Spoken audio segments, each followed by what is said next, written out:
കരങ്ങൾ ഉയർത്തി കർത്താവിനെ സ്തുതിക്കാം. Hallelujah, hallelujah, hallelujah. കർത്താവേ കൃപവർഷിക്കണമേ, കൃപവർഷിക്കണമേ. കർത്താവേ ലോകമെമ്പാടും ഇരുന്നുകൊണ്ട് ആത്മജ്വാല ശുശ്രൂഷയെ സംബന്ധിച്ചുകൊണ്ടിരിക്കുന്ന ഓരോ കുടുംബത്തെ ഇതാ അങ്ങേക്ക് കരങ്ങൾക്ക് വിട്ടുതരുന്നു. കർത്താവ് ലോകമെമ്പാടും എല്ലാ ശുശ്രൂഷകരെയും ധ്യാന മന്ദിരങ്ങളെയും അങ്ങേക്ക് സമർപ്പിച്ച് പ്രാർത്ഥിക്കുന്നു. കർത്താവായ ഈശോയെ, ഞങ്ങൾ ഇപ്പോൾ എവിടെ ഇരുന്ന് ഈ ശുശ്രൂഷ സംബന്ധിക്കുന്നുവോ അവിടേക്ക് കർത്താവിൻ്റെ വലിയ കൃപകൾ ഇപ്പോൾ കടന്നു വരട്ടെ എന്ന് ഞങ്ങൾ പ്രാർത്ഥിക്കുന്നു. അവൻ മലമുകളിലേക്ക് കയറി വിജനമായ ദേശത്തേക്ക് പോയി അവിടുന്ന് പ്രാർത്ഥിച്ചുകൊണ്ടിരുന്നു. കർത്താവായ ഈശോയെ, പ്രാർത്ഥനാ വരങ്ങളിൽ ഞങ്ങളെ നീ ജ്വലിപ്പിക്കണമേ. ജ്വലിക്കട്ടെ, ജ്വലിക്കട്ടെ, ജ്വലിക്കട്ടെ, ജ്വലിക്കട്ടെ. യേശുവേ ആരാധന, ആരാധന, ആരാധന. യേശുവേ, യേശുവേ, യേശുവേ, യേശുവേ. Hallelujah, hallelujah, hallelujah. യേശുവേ നന്ദി, പിതാവേ സ്തോത്രം. കർത്താവേ നന്ദി. ആരാധന, ആരാധന, ആരാധന, ആരാധന. പൂർണ്ണമായും ആരാധിച്ച് ആരാധന, ആരാധന, ആരാധന, ആരാധന. മാലാഖമാരോട് ചേർന്ന് ആരാധിച്ച്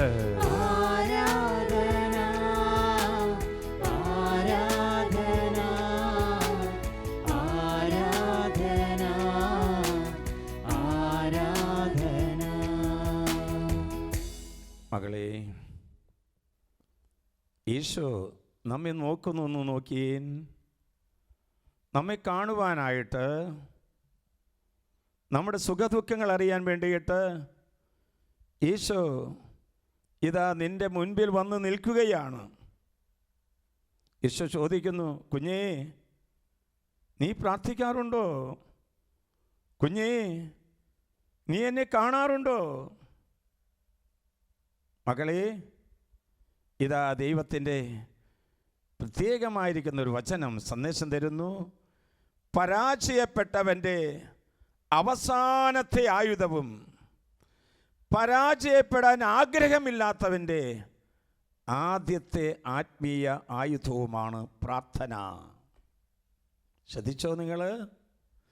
പരാജയപ്പെട്ടവൻ്റെ അവസാനത്തെ ആയുധവും പരാജയപ്പെടാൻ ആഗ്രഹമില്ലാത്തവൻ്റെ ആദ്യത്തെ ആത്മീയ ആയുധമാണ് പ്രാർത്ഥന. ഇന്ന് ആയിരക്കണക്കിന് മക്കൾ ആത്മജ്വാലയുടെ മുമ്പിൽ ഇരുന്നു കൊണ്ട് നമ്മൾ പ്രാർത്ഥിക്കുമ്പോൾ ഒറ്റ കാര്യം, ഈശോയെ പ്രാർത്ഥിക്കാൻ പഠിപ്പിച്ചു തരണമേ, ഈശോയെ സത്യസന്ധമായി ഒന്ന് പ്രാർത്ഥിക്കാൻ പഠിപ്പിച്ചു തരണമേ. കർത്താവിൻ്റെ വചനം തരുന്നു. വിലാപത്തിൻ്റെ പുസ്തകം 2-ാം അധ്യായം 18-ാം തിരുവാക്യം. സീയോൻ പുത്രി കർത്താവിനോട് ഉറക്കെ നിലവിളിക്കുക, രാവും പകലും മഹാപ്രവാഹം പോലെ കണ്ണുനീർ ഒഴുകട്ടെ. നീ വിശ്രമിക്കരുത്, കണ്ണുകൾക്ക് വിശ്രമം നൽകരുത്. രാത്രിയുടെ യാമങ്ങളിൽ ആരംഭത്തിൽ എഴുന്നേറ്റ് നീ ഉറക്കെ വിളിക്കുക. കർത്താവിൻ്റെ സന്നിധിയിൽ ജലധാര പോലെ നിന്റെ ഹൃദയത്തെ ചൊരിയുക. ശ്രദ്ധിച്ചേൻ, നാൽക്കവലകളിൽ വിശന്ന് തളർന്നു വീഴുന്ന നിന്റെ മക്കളുടെ ജീവന് വേണ്ടി അവിടുത്തെ സന്നിധിയിലേക്ക് നീ കരങ്ങൾ ഉയർത്തുക. കരമുയർത്തി നമ്മൾ പ്രാർത്ഥിക്കും, സാഷ്ടാംഗം വീണ് നമ്മൾ പ്രാർത്ഥിക്കും, മുട്ടുകുത്തി നമ്മൾ പ്രാർത്ഥിക്കും, പൊട്ടിക്കരഞ്ഞ് നമ്മൾ പ്രാർത്ഥിക്കും. ഇന്ന് വചനം നമ്മോട് പറയുന്നു, നീ പ്രാർത്ഥിക്കുമ്പോൾ ഉറക്കെ സർവശക്തിയോടെ നീ പ്രാർത്ഥിക്കുക. നിന്റെ കണ്ണുകൾക്ക് വിശ്രമം നൽകരുത്, കാരണം ഉറക്കത്തിൽ പോകരുത്. ജലധാര പോലെ നിന്റെ ഹൃദയത്തെ ചൊരിയുക, കാരണം ഈശോ നമ്മുടെ അടുത്ത് വന്ന് നിൽക്കുകയാണ്. പിതാവായ ദൈവം, പുത്രനായ ദൈവം, പരിശുദ്ധാത്മാവായ ദൈവം നമ്മുടെ സവിധത്തിൽ വന്ന് നിൽക്കുകയാണ്. പ്രിയപ്പെട്ടവരെ, രക്ഷയിലേക്ക് നയിക്കണമേ എന്നുള്ളതാണ് നമ്മുടെ പ്രാർത്ഥന. ആത്മാവിൻ്റെ രക്ഷയിലേക്ക് ഞങ്ങളെ നയിക്കണമേ എന്നുള്ളതാണ് നമ്മുടെ പ്രാർത്ഥന. അനേകരെ നമുക്ക് സ്നേഹിക്കേണ്ടതുള്ളേ, അനേകരെ നമുക്ക് സഹായിക്കേണ്ടതില്ലേ? അനേകർക്ക് വേണ്ടി നമുക്ക് സഹിക്കേണ്ടതില്ലേ? അനേകർക്ക് വേണ്ടി പരിഹാരങ്ങൾ ചെയ്യേണ്ടതില്ലേ? ആരോടാണ് നമ്മൾ പ്രാർത്ഥിക്കുന്നത്? നമ്മുടെ പിതാവായ അപ്പച്ചനോടാണ് നമ്മൾ പ്രാർത്ഥിക്കുന്നത്. ഓർമ്മിക്കുന്നില്ലേ? ചെങ്കടൽ കടത്തി കൊണ്ടുപോകാനായിട്ട് പിതാവായ ദൈവം ഇടപെട്ടത്. ഇസ്രായേൽ മക്കൾ ചെങ്കടലിൻ്റെ അവിടെ വന്ന് നിന്നപ്പോൾ കടലിൻ്റെ മുമ്പിൽ അവർ പിറുപിറുക്കാൻ തുടങ്ങി. അപ്പോൾ മൂശാ പ്രവാചകൻ വന്ന് മുട്ടുകുത്തി പ്രാർത്ഥിച്ചു, ദൈവമേ, ഇനി എന്താ ചെയ്യേണ്ടത്? പിതാവായ ദൈവം അരുൾപ്പാട് കൊടുത്തു, നിന്റെ കയ്യിലിരിക്കുന്ന അജപാലന ദണ്ഡെടുത്ത് ചെങ്കടലിനെ അടിക്കുക. അടിച്ചു. ചെങ്കടൽ രണ്ടായി പിളർന്നു. ഉണങ്ങിയ നിലത്തെന്ന പോലെ ഇസ്രായേൽ മക്കൾ അതിലൂടെ കടന്നു നീങ്ങി. നീ ഓർമ്മിക്കുന്നില്ലേ? ഭയപ്പെടാതെ ഉറച്ചു നിൽക്കുക. ദൈവം പ്രവർത്തിക്കാൻ പോകുന്ന അത്ഭുത കൃത്യങ്ങൾ നിങ്ങൾ നോക്കി കാണുക. അത് സംഭവിക്കുകയാണ്. ചെങ്കടൽ കടത്തിക്കൊണ്ടുപോയ കർത്താവ്, കാടപ്പക്ഷികളെ നൽകിയ കർത്താവ്, ജലം കിട്ടാതെ വന്നപ്പോൾ ആയിരങ്ങൾക്ക് വെള്ളം കൊടുത്ത കർത്താവ്, ആ കർത്താവിനോടാണ് നമ്മൾ പ്രാർത്ഥിക്കുന്നത്. ഒരു പക്ഷേ പല വിധത്തിലുള്ള വേദനകളുമായി ഈ ശുശ്രൂഷയിൽ സംബന്ധിക്കുന്നവരുണ്ട്. സമ്പത്തില്ല, ദാരിദ്ര്യമാണ്, ആരോഗ്യമില്ല, സൗന്ദര്യമില്ല, ഭയപ്പാടുകളോടെ പ്രാർത്ഥിക്കുന്നവരുണ്ട്. എന്നാൽ ദൈവമായ കർത്താവ് പറയുന്നു, നിന്റെ സങ്കടവേളകളിൽ നീ കരഞ്ഞ് ഉറക്കെ പ്രാർത്ഥിക്കുമ്പോൾ നിന്റെ സവിധത്തിൽ ഞാനുണ്ടല്ലോ. ആ ദൈവമായ കർത്താവാണ് നമ്മോട് പറയുന്നത്, ചിലപ്പോഴെല്ലാം നമ്മൾ പ്രാർത്ഥിക്കുന്ന മുഴുവൻ കിട്ടണമെന്നില്ല. പ്രാർത്ഥിക്കുന്ന മുഴുവൻ കിട്ടണമെന്നില്ല. എന്തുകൊണ്ടാണ്? പിതാവായ ദൈവം സ്നേഹമുള്ളത് കൊണ്ടാണ്. കാരണം നിനക്ക് ഈ അനുഗ്രഹം കിട്ടിയാൽ ഒരു പക്ഷേ നിന്റെ ആത്മരക്ഷയും അനേകം മക്കളുടെ ആത്മരക്ഷയും നശിക്കാൻ ഇടയുണ്ട് എന്ന് പിതാവായ ദൈവം മനസ്സിലാക്കുന്നതുകൊണ്ട് ചില കാര്യങ്ങൾ പ്രാർത്ഥിച്ചു കഴിഞ്ഞാൽ ഉടനെ കിട്ടണമെന്നില്ല. അതുകൊണ്ട് നമ്മൾ അസ്വസ്ഥരായി തീരേണ്ടതില്ല. പിതാവായ ദൈവത്തോടാണ് നമ്മൾ പ്രാർത്ഥിക്കുന്നത്. രണ്ടാമതായിട്ട് നാം എപ്പോഴൊക്കെ പ്രാർത്ഥിക്കണം? 5-ാം സങ്കീർത്തനത്തിൽ നാം വായിക്കുന്നു, പ്രഭാതത്തിൽ ഉണർന്ന് നീ പ്രാർത്ഥിക്കണം. ഒന്ന് ആലോചിച്ച് നോക്കിയാൽ എപ്പോഴാണ് നമ്മൾ പ്രാർത്ഥിക്കാൻ എഴുന്നേൽക്കുന്നത്? ഉദയത്തിന് മുൻപ് എന്ന് പറഞ്ഞാൽ പ്രപഞ്ചം ഉണരുന്നതിന് മുൻപ് പ്രപഞ്ചത്തിൻ്റെ സൃഷ്ടികളുടെ മണിമകുടമായ മനുഷ്യൻ എഴുന്നേറ്റ് പ്രാർത്ഥിക്കണം. പ്രഭാതത്തിൽ ഉണർന്ന് പ്രാർത്ഥിക്കണം. വചനം പറയുന്നത് ഉദയത്തിന് മുൻപേ എഴുന്നേറ്റ് നീ പ്രാർത്ഥിക്കണം. ഓർമ്മയുണ്ടോ? ഇതാ മൂശാ പ്രവാചകൻ 10 കൽപ്പനകൾ സ്വീകരിച്ച് സീനായ് മലയിൽ നിന്ന് ഇറങ്ങി വന്നപ്പോൾ അവിടെ എന്താ കണ്ടത്? ജനങ്ങൾ മുഴുവൻ പാപം ചെയ്ത് ദൈവത്തിനെതിരായി നിൽക്കുകയാണ്. മൂശാ പ്രവാചകൻ തൻ്റെ കയ്യിലിരുന്ന കൽപ്പലക വലിച്ചെറിഞ്ഞു, തകർന്നു പോയി.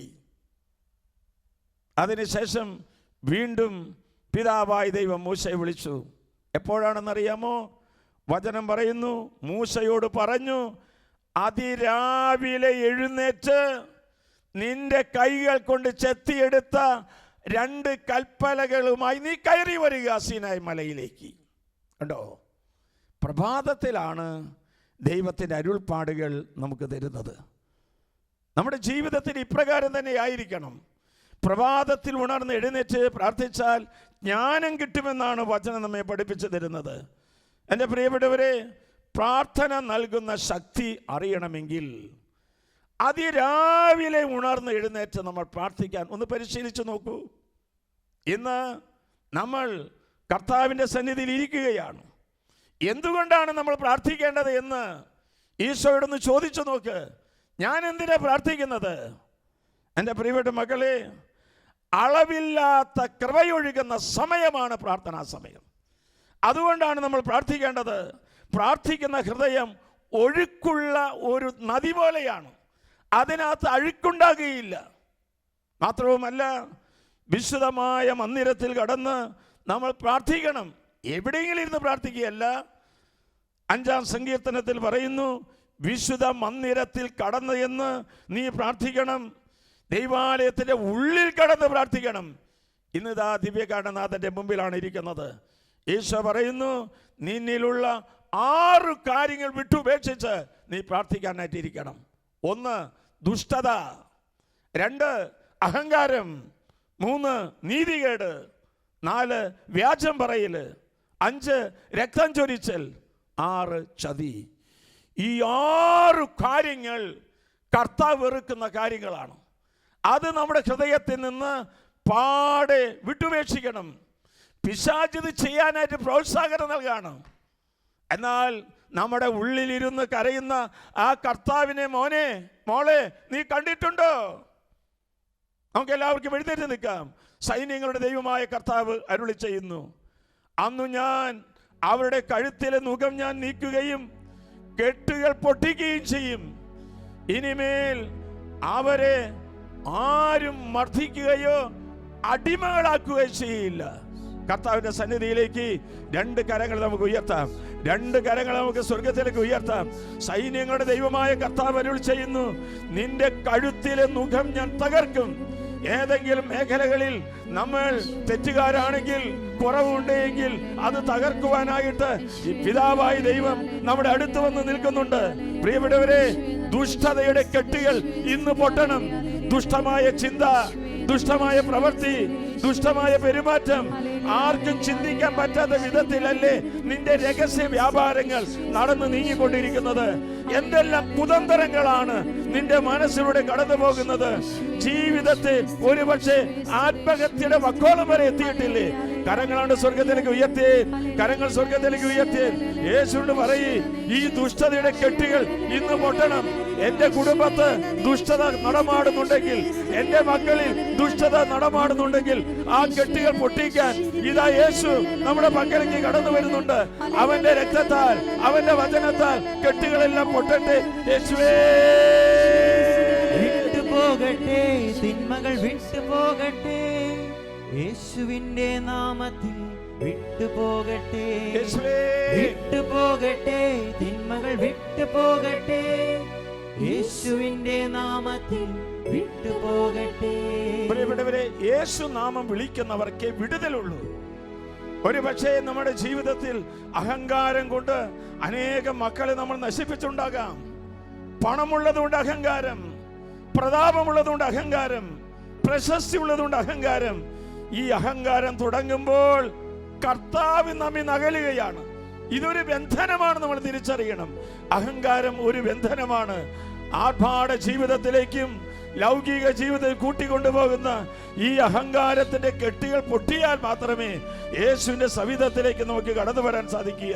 2 കരം നമുക്ക് ഉയർത്താം. 2 കരം ഉയർത്തി കർത്താവിനെ സ്തുതിക്കുക, സ്തുതിച്ച് പ്രാർത്ഥിക്കുക. ഹൃദയത്തിൽ എളിമയുടെ വികാരം വന്ന് നിറയ്ക്കുന്നുണ്ട് കർത്താവ്. അഹങ്കാരികളെ കർത്താവ് ചിതറിക്കും.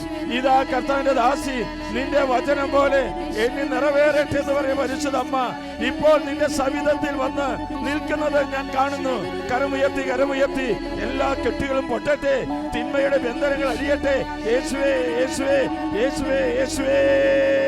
വിട്ടുപോകട്ടെ, തിന്മകൾ വിട്ടുപോകട്ടെ, യേശുവിന്റെ നാമത്തിൽ വിട്ടുപോകട്ടെ. എല്ലാവരും ചേർന്ന് വിട്ടുപോകട്ടെ, തിന്മകൾ വിട്ടുപോകട്ടെ, യേശുവിന്റെ നാമത്തിൽ വിട്ടുപോകട്ടെ. 3ാമത്തെ ബന്ധന മേഖലയാണ് നീതികേട് കാണിക്കുക. മാതാപിതാക്കന്മാർക്ക് അർഹമായത് മാതാപിതാക്കന്മാർക്ക്, സഭയ്ക്ക് അർഹമായത് സഭയ്ക്ക്, സഹപ്രവർത്തകർക്ക് അർഹമായത് കൊടുക്കുക. അർഹമായത് അർഹമായവർക്ക് കൊടുക്കുന്നതാണ് നീതി എന്ന് പറയുന്നത്. നീതികേട് ഒരു ബന്ധനമാണ് പ്രിയപ്പെട്ടവരെ. ഈ നീതികേട് മൂലമായിട്ടാണ് പലതരത്തിലുള്ള തിന്മകൾ ഇന്ന് ലോകത്ത് നടമാടുന്നത്. മാതാപിതാക്കന്മാരോട് നീതി കാണിക്കുന്നുണ്ടോ? അമ്മയോട് നീതി കാണിക്കുന്നുണ്ടോ? ജോലിക്കാരോട് നീ നീതി കാണിക്കുന്നുണ്ടോ? നീതിമാന്റെ ശിരസിൽ ദൈവം അനുഗ്രഹങ്ങൾ വർഷിക്കും. ഇന്ന് നമ്മുടെ കുടുംബത്തെ അനുഗ്രഹം കടന്നു വരാത്തതിന്റെ കാരണം എവിടെയോ നീതികേട് നിന്റെ വാക്കിലും പ്രവൃത്തിയിലുമുണ്ട്. രണ്ട് കരമുയർത്താം, രണ്ട് കരമുയർത്തുക തന്നെ സ്തുതിക്കട്ടെ. Hallelujah, hallelujah, hallelujah, hallelujah, hallelujah, hallelujah, hallelujah. കർത്താവേ, നീതിയുടെ പ്രവാചകന്മാരായി, നീതിയുടെ പ്രവാചികളായി ഞങ്ങളെ മാറ്റണമേ. ഞങ്ങളുടെ നീതികേട് ഞങ്ങളിൽ വിട്ടുപോകാൻ നീ തിരുവുള്ളമാകണമേ. ഈ സമയം പ്രാർത്ഥിക്കുന്നു. ഓ ദൈവമേ, ഞങ്ങളുടെ ഹൃദയത്തിലേക്ക് കടന്നു വന്ന അനീതിയുടെ ദുർഭരണം, അനീതിയുടെ ദുർഭൂതം ഞങ്ങളിൽ നിന്ന് ഈ സമയം തന്നെ യേശു നാമത്തിൽ വിട്ടുപോകട്ടെ, വിട്ടുപോകട്ടെ. തിന്മകൾ വിട്ടുപോകട്ടെ, യേശുവിന്റെ നാമത്തിൽ വിട്ടുപോകട്ടെ. വിട്ടുപോകട്ടെ, തിന്മകൾ വിട്ടുപോകട്ടെ, യേശുവിന്റെ നാമത്തിൽ വിട്ടുപോകട്ടെ. വ്യാജം പറയുക അതൊരു ബന്ധനമാണ്. നമ്മളിത് തിരിച്ചറിയണം. നുണ പറയുക, ശത്രുത ഉണ്ടാക്കുക, കള്ളക്കേസ് കൊടുക്കുക, കള്ളസാക്ഷിയെ നിൽക്കുക, സമൂഹത്തിൽ കുടുംബത്തിൽ ഭിന്നിപ്പുണ്ടാക്കുക, വ്യാജം പറയുക. കർത്താവിനോട് പ്രാർത്ഥിക്കണം. ഈ ബന്ധനത്തിൽ നമുക്ക് വിടുതൽ നേടണം. രണ്ട് കരം ഉയർത്താം, രണ്ട് കരങ്ങൾ സ്വർഗത്തിലേക്ക് ഉയർത്തുക. ഒരു പക്ഷെ നിന്റെ ഹൃദയത്തിൽ നിന്നാണ് ഈ വ്യാജം ആരംഭിച്ചത്. അതിന്റെ ഫലമായി എത്രയോ മക്കൾ എവിടെയൊക്കെ കിടന്ന് പൊട്ടിക്കരയുന്നുണ്ട്. കർത്താവേ, എന്റെ നാവിനെ ഇതാ നിന്റെ കരങ്ങൾക്ക് ഏൽപ്പിച്ചു തരുന്നു. നുണ പറയുന്ന ഈ സ്വഭാവത്തെ എന്നിൽ നിന്നും പറിച്ചു മാറ്റണമേ. കരങ്ങൾ ഉയർത്തുക തന്നെ സ്തുതിക്കുക. നാവിന്റെ കെട്ടുകൾ അഴിയട്ടെ. നാവിന്റെ കെട്ടഴിഞ്ഞാൽ കുടുംബത്തിന്റെ കെട്ടഴിയും. കുടുംബത്തിന്റെ കെട്ടഴിഞ്ഞാൽ നീ ജോലി ചെയ്യുന്ന സ്ഥാപനത്തിന്റെ കെട്ടുകൾ അഴിയും. Hallelujah, hallelujah. യേശുവിന്റെ നാമത്തിൽ ഞങ്ങളെ കെട്ടിപ്പൂട്ടി വെച്ചിരിക്കുന്ന ഈ അനീതിയുടെ വ്യാജം പറയുന്നതിന്റെ കെട്ടുകൾ, ബന്ധനങ്ങൾ അഴിയട്ടെ. യേശുവേ, യേശുവേ, യേശുവേ. വിട്ടുപോകട്ടെ, തിന്മകൾ വിട്ടുപോകട്ടെ, യേശുവിന്റെ നാമത്തിൽ വിട്ടുപോകട്ടെ. വിട്ടുപോകട്ടെ, തിന്മകൾ വിട്ടുപോകട്ടെ, യേശുവിന്റെ നാമത്തിൽ വിട്ടുപോകട്ടെ. കൊലപാതകം ഒരു ബന്ധനമാണ്. കൊലപാതകം ഒരു ബന്ധനമാണ്. ഇന്ന് മുഴുവൻ ലോകത്തിൽ മുഴുവൻ എത്രയോ നിസ്സാരമായ കാര്യങ്ങളുടെ പേരിൽ കൊലപാതകങ്ങൾ നടക്കുന്നു. നിരപരാധികളെ കൊല്ലുക, ക്രൂരമായി കൊല്ലുക, ഒളിച്ചിരുന്ന് കൊല്ലുക, കൊലക്കയറ് വാങ്ങിച്ചു കൊടുക്കുക, വാഹന സൗകര്യങ്ങൾ ഏർപ്പാട് ചെയ്തു കൊടുക്കുക. അങ്ങനെ എത്രയോ നിരപരാധികളുടെ ചോര ഇതാ ഉയർന്നു നീതിക്ക് വേണ്ടി നിലവിളിക്കുകയാണ്. ആബേലിന്റെ കാലഘട്ടം മുതൽ ഈ കാലഘട്ടം വരെ മരിച്ചുപോയിട്ടുള്ള നിരപരാധികൾ കിടന്ന് കരയുകയാണ്. നിന്റെ കൈ അതിന് കൂട്ടുനിന്നിട്ടുണ്ടോ? നിന്റെ ചിന്ത അതിന് കൂട്ടുനിന്നിട്ടുണ്ടോ? ഏതെങ്കിലും ഒരു നിരപരാധിയെങ്കിലും കൊല്ലാൻ നീ ഇടവന്നിട്ടുണ്ടോ? അമ്മയുടെ ഗർഭപാത്രം ഒരു ശവപ്പറമ്പാക്കി മാറ്റിയിട്ടുണ്ടോ? ഭ്രൂണഹത്യ, ഗർഭഛിദ്രം ചെയ്തുകൊണ്ട് ഏതെങ്കിലും തിന്മയിലേക്ക് കടന്നു പോയിട്ടുണ്ടെങ്കിൽ കരമുയർത്തുക. ഈ സമയം ഈ കെട്ടുകൾ പൊട്ടട്ടെ, ഈ ബന്ധനങ്ങൾ മാറിപ്പോകട്ടെ. രണ്ട് കരങ്ങൾ ഉയർത്താം. രണ്ട് കരങ്ങൾ ഉയർത്തിക്കൊണ്ട് പൊട്ടിക്കരയുന്ന അമ്മമാരുടെ പക്കലേക്ക് യേശുവിന്റെ സ്നേഹമൊഴുകട്ടെ. അവരുടെ തെറ്റുകളെ കുറിച്ച് പശ്ചാത്തപിച്ച് കരമുയർത്തി കഥാനെ വിളിക്കട്ടെ. നിരപരാധികൾ ആരും തന്നെ ക്രൂശിക്കാതിരിക്കട്ടെ. യേശുവേ, ഞങ്ങളെ കെട്ടിപ്പൂട്ടി വെച്ചിരിക്കുന്ന എല്ലാ തിന്മയുടെ ബന്ധനങ്ങൾ, കൊലപാതകത്തിന്റെ ബന്ധനങ്ങൾ ഈ സമയം തന്നെ അഴിയട്ടെ, അഴിയട്ടെ, അഴിയട്ടെ. യേശുവിന്റെ നാമത്തിൽ ഞങ്ങൾ ശാസിക്കുന്നു, ബന്ധിക്കുന്നു, ബഹിഷ്കരിക്കുന്നു. വിട്ടുപോകട്ടെ, വിട്ടുപോകട്ടെ, തിന്മകൾ വിട്ടുപോകട്ടെ, യേശുവിന്റെ നാമത്തിൽ വിട്ടുപോകട്ടെ. എല്ലാവരും ചേർന്ന് വിട്ടുപോകട്ടെ, തിന്മകൾ വിട്ടുപോകട്ടെ, യേശുവിന്റെ നാമത്തിൽ വിട്ടുപോകട്ടെ. മറ്റുള്ളവരെ ചതിക്കുക അതൊരു ബന്ധനമാണ്. അത് നിന്റെ കുടുംബത്തിലോ നിന്റെ സമൂഹത്തിലോ നിന്റെ സ്ഥാപനത്തിലോ മറ്റുള്ളവരെ ചതിച്ചിട്ടുണ്ടെങ്കിൽ അത് കർത്താവിന് സഹിക്കാൻ പറ്റില്ല. നീ ചതിച്ചതിന്റെ പേരിൽ ആരെങ്കിലും മാനസിക രോഗികളായി തീർന്നിട്ടുണ്ടോ? നീ ചതിച്ചതിന്റെ പേരിൽ ദുഃഖത്തോട് കിടന്നുകൊണ്ട് മുറിയിലും സമൂഹത്തിലും കരഞ്ഞ് കരഞ്ഞ് ഒരു മാനസിക രോഗിയെ പോലെ നടക്കുന്നുണ്ടോ? അതൊരു ക്രൂരതയല്ലേ പ്രിയപ്പെട്ടവരെ? മറ്റുള്ളവരെ ചതിക്കുക, മറ്റുള്ളവരെ ചതിച്ച് ഏതെങ്കിലും ദുഷ്പ്രവൃത്തികൾക്കായി കൂട്ടിക്കൊണ്ടുപോകുക. അതിന്റെ ഫലമായി എത്രയോ കുടുംബങ്ങളാണ് ഇന്ന് കർത്താവിന്റെ ക്രോധത്തിന്റെ മുമ്പിൽ നിൽക്കുന്നത്. നമുക്ക് അവർക്ക് വേണ്ടി പ്രാർത്ഥിക്കണ്ടേ? നമുക്ക് മുട്ടുകൾ കുത്താം, നമുക്ക് മുട്ടുകൾ കുത്തി പ്രാർത്ഥിക്കാം. സൈന്യങ്ങളുടെ ദൈവമായ കർത്താവ് നമ്മോട് പറയുന്നു, നിങ്ങളുടെ അടിമത്തത്തിന്റെ പാപത്തിന്റെ ദുഃഖത്തിന്റെ കെട്ടുകൾ ഞാൻ പൊട്ടിക്കും, നിങ്ങളെ സ്വതന്ത്രമാക്കി തീർക്കും.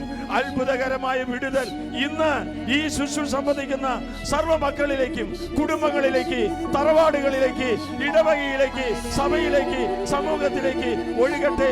കരമുയർത്തുക, ശ്രദ്ധിച്ച് യേശുവേ. അത്ഭുതമായ വിടുതൽ തലമുറകൾക്കെന്നും അവകാശം. യേശുവിൻ ബലിയുടെ യോഗ്യതയാലെ ബന്ധനത്തിൽ നിന്നും വിടുതൽ. ബന്ധനമഴിയട്ടെ, കെട്ടുകൾ പൊട്ടട്ടെ. സഭയുടെ ബന്ധനങ്ങൾ അഴിയട്ടെ, ബന്ധനമഴിയട്ടെ, കെട്ടുകൾ പൊട്ടട്ടെ. കുടുംബങ്ങളുടെ ബന്ധനങ്ങൾ അഴിയട്ടെ, ബന്ധനമഴിയട്ടെ, കെട്ടുകൾ പൊട്ടട്ടെ. ദമ്പതിമാരുടെ ബന്ധനങ്ങൾ അഴിയട്ടെ, ബന്ധനമഴിയട്ടെ, കെട്ടുകൾ പൊട്ടട്ടെ. യുവജനങ്ങളുടെ ബന്ധനങ്ങൾ അഴിയട്ടെ, ബന്ധനമഴിയട്ടെ, കെട്ടുകൾ പൊട്ടട്ടെ. സമർപ്പിതരുടെ ബന്ധനങ്ങൾ അഴിയട്ടെ, ബന്ധനമഴിയട്ടെ, കെട്ടുകൾ പൊട്ടട്ടെ. നിന്റെ ദൈവമായ കർത്താവ് നീ ചെയ്യുന്ന എല്ലാ ജോലികളിലും നീ ആരംഭിക്കുന്ന എല്ലാ പ്രവൃത്തികളിലും നിന്നെ അനുഗ്രഹിക്കട്ടെ. കർത്താവ് വെറുക്കുന്ന 6 കാര്യങ്ങളിൽ നിന്ന് ഈ സമയം തന്നെ വിടുതൽ കൊടുക്കണമേ, വിമോചനം കൊടുക്കണമേ. എല്ലാ പ്രവൃത്തികളും ദൈവവിചാരത്തോടെ ചെയ്യുവാൻ നീ ഞങ്ങൾക്ക് മാർഗദീപമായിരിക്കട്ടെ. കരമുയർത്തി കരമുയർത്തി സ്വരമുയർത്തി സ്വരമുയർത്തി വിളിച്ച് ശക്തിയോടെ വിളിക്കുക. കുടുംബത്തിന്റെ 4 അതിർത്തിയുടെ ഉള്ളിൽ നിന്ന് തറവാടിന്റെ എല്ലാ മേഖലകളിൽ നിന്ന് തിന്മയുടെ ശക്തികൾ വിട്ടുപോകട്ടെ. കർത്താവ് ഈശോയെ 5000-ഓളം വരുന്ന അഭിമന്യ പിതാക്കന്മാരുടെ കൃപ നിന്റെ കുടുംബത്ത് വന്ന് നിറയട്ടെ. 5.5 ലക്ഷത്തോളം വരുന്ന വൈദികരുടെ കൃപ നിന്റെ കുടുംബത്ത് വന്ന് നിറയട്ടെ. ഡെലിവറൻസിന്റെ കൃപ കിട്ടിയിരിക്കുന്ന വൈദികരോട് ചേർന്ന് ഞങ്ങൾ പ്രാർത്ഥിക്കുന്നു. Hallelujah hallelujah hallelujah hallelujah hallelujah hallelujah. യേശുവേ യേശുവേ യേശുവേ യേശുവേ.